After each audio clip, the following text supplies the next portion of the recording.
Hello and welcome. I'm your host, Cherie Best. You're listening to the Just Love Them podcast. Join me as together we navigate finding peace and understanding when those we care about leave their faith.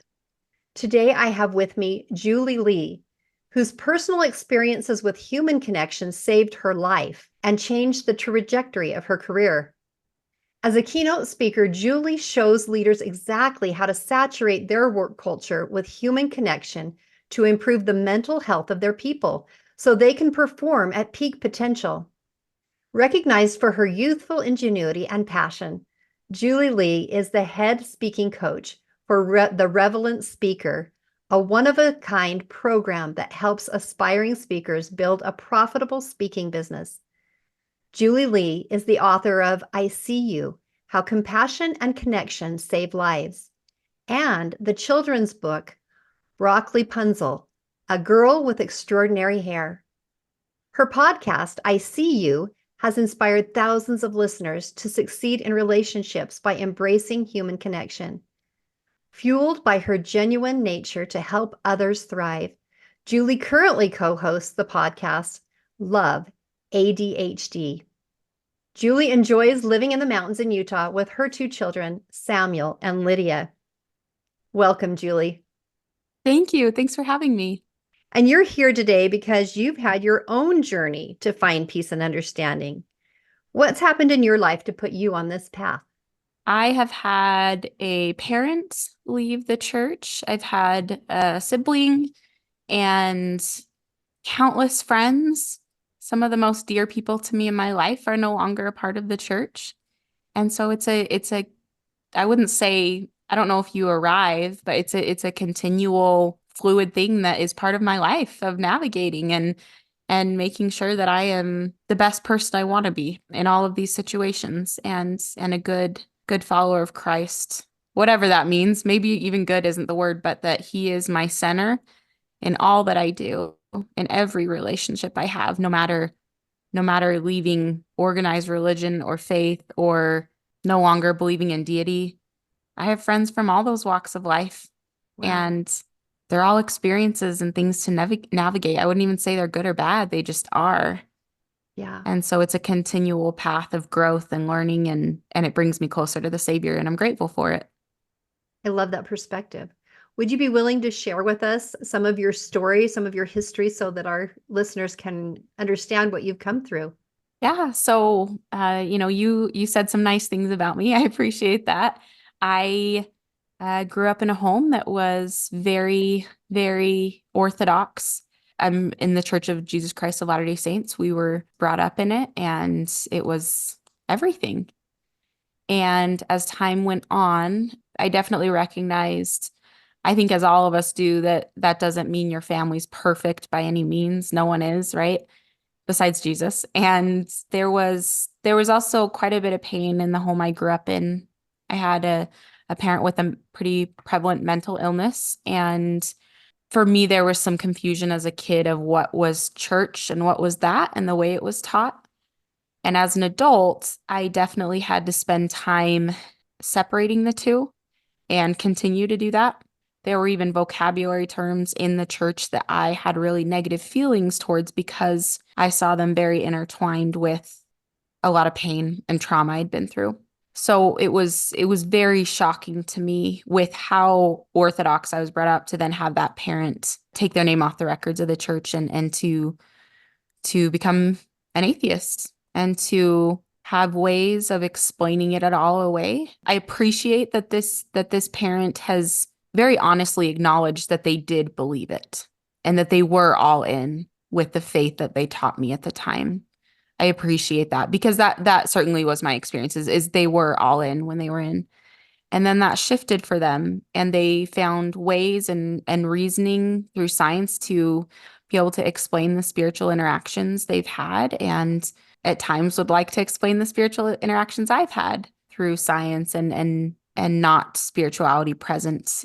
I was so surprised when they did leave the faith and had come to terms with that there was no God in their mind. I would have been less shocked probably had they killed someone, if I'm being honest, with where Wow. it was a shock.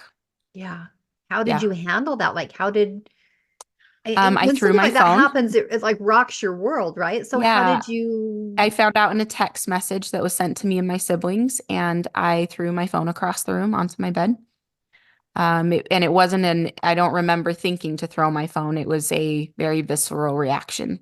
I was trying, the person, my former spouse was with me. I'm divorced now, but my then husband was there, and he was, he was, of course, what's going on?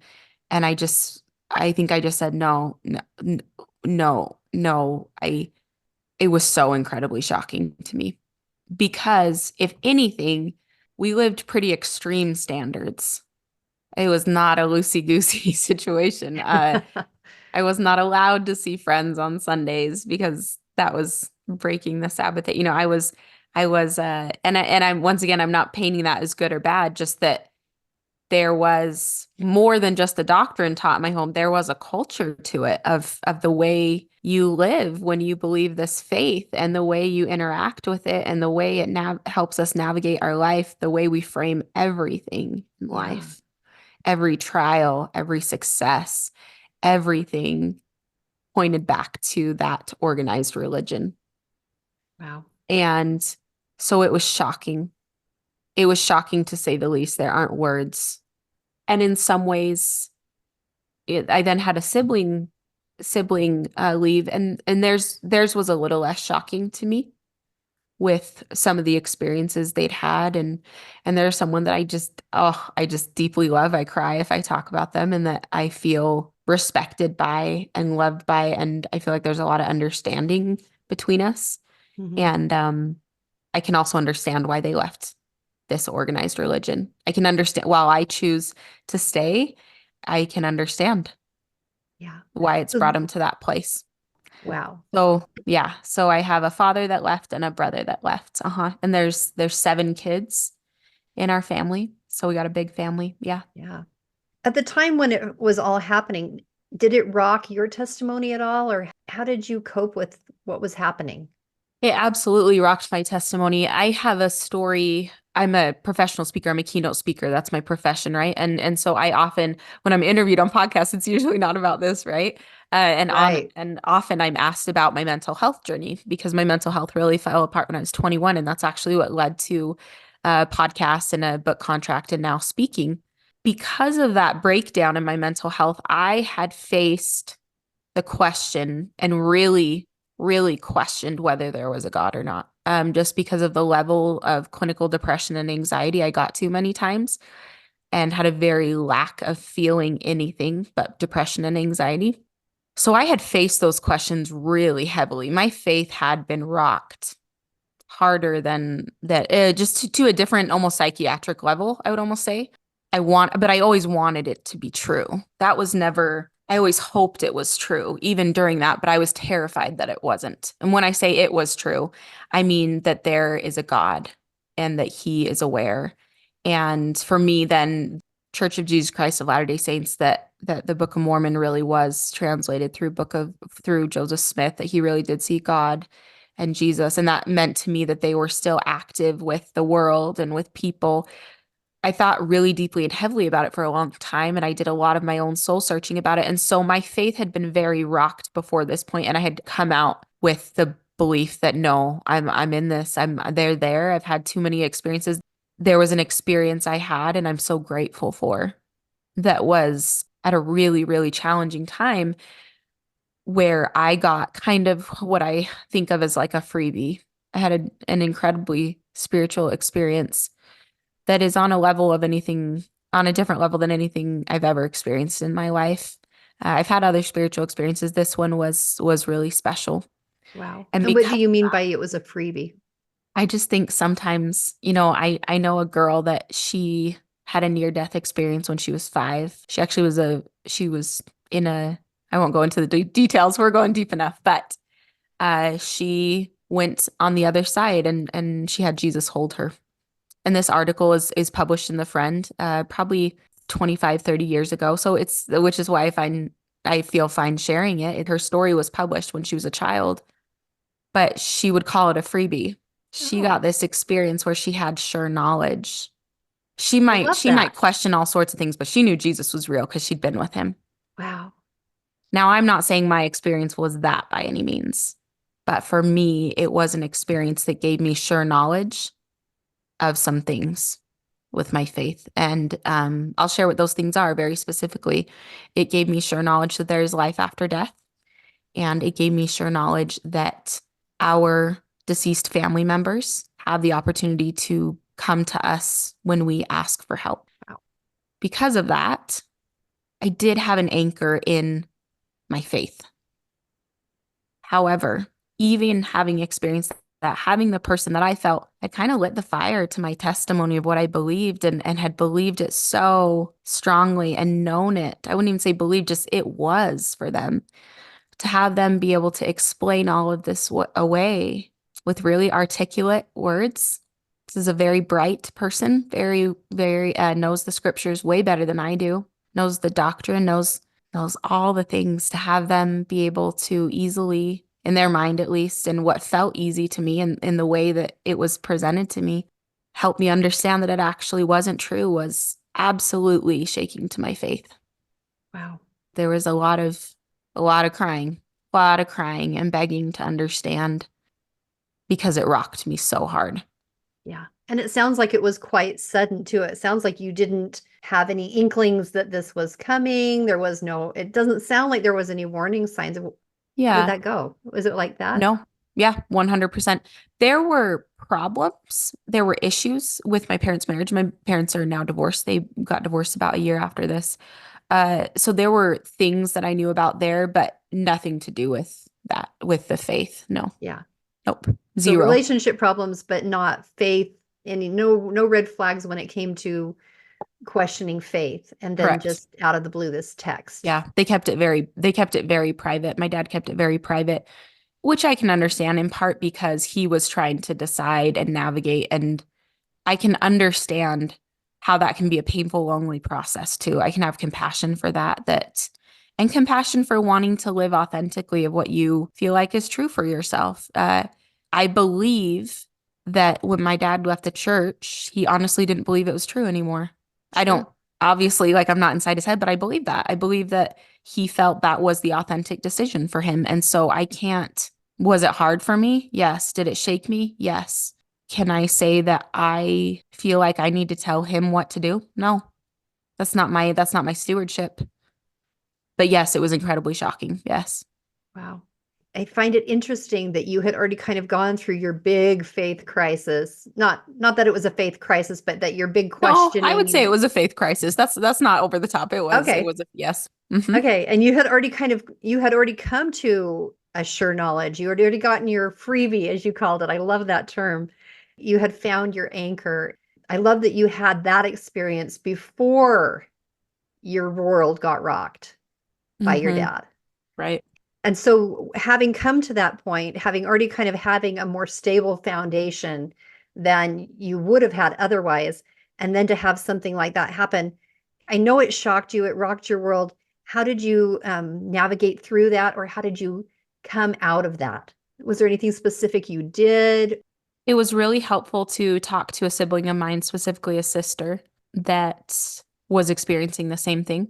Hmm. Everybody reacted differently, and there were also similarities. I think everybody was very surprised. Not everyone was rocked as much as I was, for sure. And me and this sister, I think we talked a lot. We talked and cried on the phone. We talked about what was going on in our head as we sat in church and as we tried to make sense of, because you want to understand. I think it's tricky when we have someone leave the faith or no longer believe in God when that's something that was such a big part of your relationship, specifically in a family that all grew up together. It's tricky to know where to create boundaries because you do want to be understanding and loving. And as you can imagine, my dad had for so long, I mean, he said it had been coming for 5 years. Oh, wow. And so if that's true, he was really lonely about all these feelings. And so once it was, and he's admitted to this and even apologized, which I appreciate that once he opened up about it, he was very anxious to share why and all Wow. the things he'd found. And from a child's perspective and someone that you have believed for so long, there was a natural longing for me. I wanted to listen to it. I wanted to understand, but it didn't make me feel good. And maybe in part that's how it was presented. I don't know, but it was not the time and place for me for that. It's different now when comments are made. It doesn't faze me so much because I have a really firm understanding of where I'm at and why I do what I do. But yeah, at the time I wanted to engage in those conversations really badly. Because you were And I so soon, desperate to understand, probably. yeah, and in part to prove wrong, if I'm being honest, in part Yeah. to be able to look at and say, I think there can be fear of what if he's right? So I need to know every single thing he's ever read. I need to know every thought he's ever had because this man no longer believes, and that blows my mind. And so if this man no longer believes in God and he knows more as far like on a scholastic level, academic level about all of this than I ever think I could dream to know, then I better make sure I know what I'm doing here. And I quickly learned that that was not a good thing for me. I was Mm. not in a place to navigate that at the time. I had a lot I was already navigating. I had a lot of hard personal situations already going on, and that was not something that was manageable to engage in those conversations. So I did have to put up a boundary there for myself to not engage in those. And not say never, because I don't believe in living out of things because of fear. I don't believe in believing in God out of fear.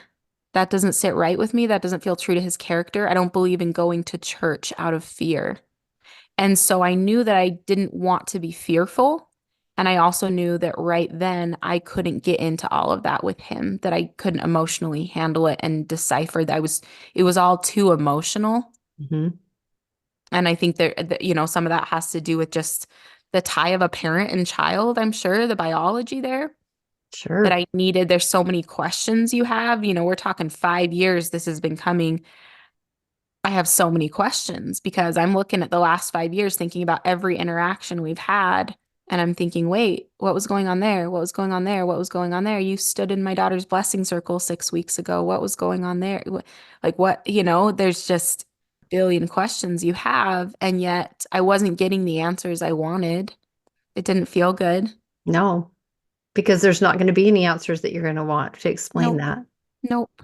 And I don't agree with how it was all handled, if I'm being honest. I don't, and that's okay. We all have our own journey, and I certainly have made mistakes in my own life, but I can Right. say that there was a lot of painful things that went on, and I'm grateful for the apology I've been given about just, and also understanding of just that he was really anxious to share, and that was not what was good for me. So I had to have a pretty direct conversation about that with him. And yeah, Wow. So and it's not how, something we talk about a ton, to be yeah, honest, but it comes up here and there. But I handle it pretty differently because I'm just in a different place with it. I can yeah. handle nuance a lot better now than I could then. Sure. Yeah. And Well, and I already had done some navigated some pretty nuanced situations, but it continues to shift and change and grow. absolutely. Absolutely. And how long has it been since you got that shocking text to now? Like, what's the time frame? Gosh, I think hang on, it was right after, it was it was on my dad's birthday actually that he sent it right after my daughter was born. So that would be November 30th of 2016. 7. Six years. Yeah, 6, 7 years. And how do you feel now? So you've talked a lot about like how it was in the time and everything. Give us a little snapshot about where you're at right now. How are you feeling now? About my faith. About your faith, but also about your relationship with your father. There's a complicated answer there because there's a lot more than just this conversation about that. Okay. I know we both have love for each other. We're not terribly close, but that's not all because of this. Right. I love him and I respect where he's at. And I am so grateful for where I'm at, which is all in with Jesus, Oh, I you love know? that. I love that so much. And the reasons that he left, and I'm not leaving my faith, but if I were, they would be for very different reasons, if that makes sense. Hmm. And that's not to say I'm not. I'm just saying I realized that pretty quickly that it would not be because of his path that I would ever, I don't think so. I think that's a really good clarification to make. Yeah. Yeah. And I think that was the fear when it happened was, well, if he doesn't believe it, then maybe I shouldn't believe it. And as we have talked more and as I've been able to look at kind of the fruits of different decisions and things, I've realized just that my personal faith and relationship with my Heavenly Father and has really shifted and isn't rooted in that hardly at all anymore. And to be honest, in some ways, it's easier now. Really? hmm It's easier now to make sense of some life decisions and things, having those two not combined with my father. Yeah. That's a good Yeah. perspective. Would you be willing to take a moment and just share any advice for anyone else who's maybe navigating what you've been through, who's coming down that path behind you? What kind of advice could you share for someone like that? What comes to mind is it's not your responsibility to convince them. And there is so much peace that comes from surrender. Surrender is my word this year. We want to have control over so many things and we don't. And we never did. And there's so much peace in surrendering, trying to convince people to believe what you believe. And what's exciting is then you have this extra energy to just love them, whatever that looks like, from Yeah. a place of unconditional love, love without conditions of what they believe. And that is a sacred, exciting opportunity for growth in becoming like the Savior. It opens up a whole new space to have new and wonderful things happen, doesn't it? And relationships and to, yeah, man, it's easy to love people that are just like you. Yes, it is. It's refining to love people who believe differently than you. And it's sacred and it's incredible. That was beautiful. Julie, thank you so much for being willing to be here, to be so vulnerable and share. And not only share the struggles you've been through, but also share your wisdom. I especially love your advice here at the end that it's not our responsibility to decide anything for anyone else. We're only responsible for ourselves. And I love your word, surrender. That was actually my word this last year. It's a great word and it teaches you a lot. And when you can do it, it opens up so much. I love especially what you pointed out about just having that it opens up the energy to just love them unconditionally, not conditionally, but unconditionally. Thank you so much for sharing all that. If someone wanted to connect with you for what you do for business, give us a little rundown about how they could connect with you. Probably easiest is my website, julieleespeaks.com. You can text or email me from there and it comes straight to me. So that's kind of the home base for everything I do, julieleespeaks.com. And if you look up, I'm on all the social media, maybe not all the social media, most of them. There's a lot out there now, but on Instagram, Julie Lee Speaks, Facebook.com/Julie Lee Speaks. My YouTube channel is Julie Lee Speaks. LinkedIn, you can find me, Julie Lee. Love it. I'll put your information in the show notes as well so Great. people can link to you that way. Awesome. Awesome. Happy to connect. Thank you. And listeners, friends, thank you for being here so much. And make sure you click the subscribe button.